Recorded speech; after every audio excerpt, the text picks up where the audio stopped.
Alessandra visits Duke Edgar, who proposes marriage. He displays a possessive protectiveness when he notices her injured hand, hinting at his power to silence any who cross them. Their contract includes sharing a bed and a forever marriage, with Edgar assuring her his name will protect their children. Alessandra signs, hoping for security. Will she accept his invitation to stay, and will his dark methods of protection ultimately safeguard or endanger her?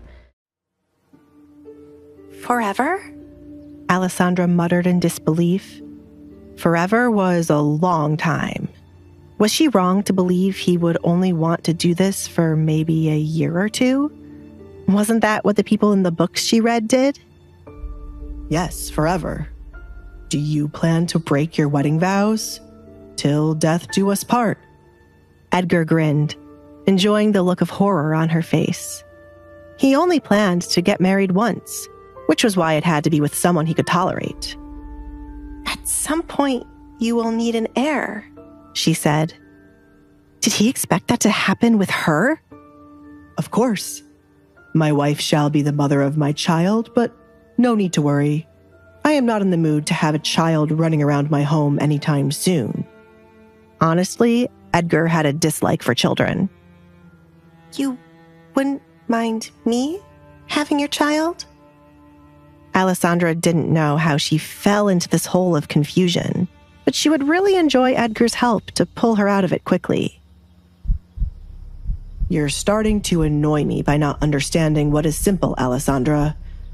But I guess it would be a shock for you. Yes, I wouldn't mind you having my child one day, Alessandra. If I did mind, we wouldn't be here discussing marriage. If this is too much for you, we can still ignore all of this. I'm worried what a child of mine would have to go through in this world. Others might attach the rumors about me to the child. Alessandra pictured it in her mind. She wouldn't want anyone to experience being outcasted. Alessandra, you are not aware of the weight my last name carries. Once you become my wife, those rumors would fade away, and no one shall dare talk about you or a child in the future. Edgar had his ways of making people shut up. If you rip out their tongue, you would find it hard to understand a word they say. Eventually, they would shut up. Alessandra did not need to ask Edgar how he could guarantee that would happen. There was obviously some truth to how dangerous he was. She had a feeling he was being considerably nice to her right now with the way he spoke. We can carry on with the contract, Duke Edgar. She started to sign her name. Giving him an heir would not be a problem if she could shield the child. Edgar, he reminded her once again. Sorry, Edgar. I predict it shall take you a while to start calling me by only my first name. I will come to visit your father tomorrow to ask for your hand in marriage. It is to make sure you do not have any more accidents where you hurt your hand. Edgar slid the paper from her side while she hid her hands. Would you like to live with me until it is time for the wedding? It is not uncommon, though some people might think you're pregnant. Absolutely not, Alessandra exclaimed, as she did not want another rumor. The list of rumors about me is good enough. I do not need to add on pregnancy so early. Edgar scoffed, feeling a sense of déjà vu with her response. Anyone who would believe I have gotten you pregnant before marriage would be an idiot anyway. Then again, there are rumors that I sneak women into this house at night. Do you? Alessandra didn't find that hard to believe, but she wanted the answer from his mouth since she rarely believed rumors unless the person confirmed it. Edgar pretended to be offended, to mess with Alessandra. His eyes went wide. He gasped and placed his hand on his chest. I would never.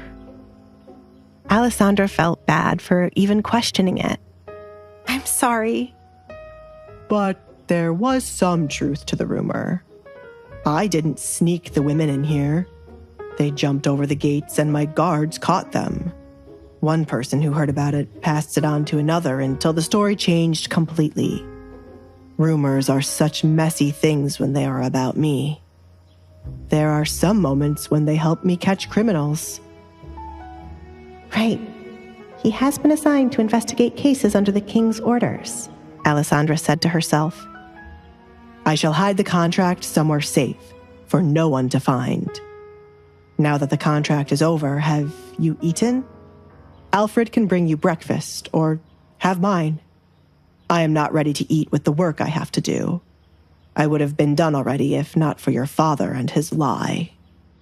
The Baron's party cut into his work time. The information he got from the Baron was not useful in any shape or form. It was something Edgar already knew about the missing girls. I'm sorry. My father used your name to gain a few more guests, and Kate fancies you, which was why my father felt pressured to have you there. Alessandra apologized, even though she had nothing to do with it. She cared for her father and did not wish to see his reputation falter. He loved it more than anything. After her mother ran away, it was the only thing he seemed to love, until he met Katrina. Your father, stepmother, and sister shall not gain entry to my home after we are married. I am sure by now you know the type of people they are, and if you found them to be tolerable, you wouldn't be looking to marry a stranger to get away from them, said Edgar. I don't mind. Alessandra didn't want to see her family too much starting now. I must leave now, Duke Edgar. I told my father I wanted a view of the town for me to paint, and if I do not return on time, he will be angry. I look forward to being married to you. I hope my life becomes a bit more interesting with you around, Alessandra.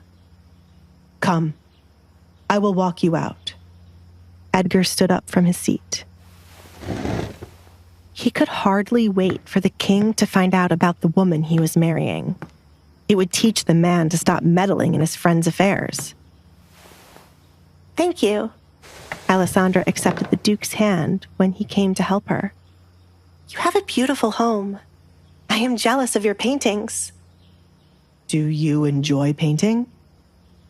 It was the second time he heard her mention painting. He did not necessarily care about the art. He only brought it because of his mother badgering him to add more to his home. I do. It is relaxing and a fun way to pass time. It takes a bit of practice, but nothing will compare to the feeling when you finally nail the look you've been going for. Alessandra was so focused on talking about paintings, she did not realize she was still holding onto Edgar's hand. Edgar did not mind it, as he liked listening to her speak so fondly about her hobby. Then I shall buy a couple of your works. What? Why?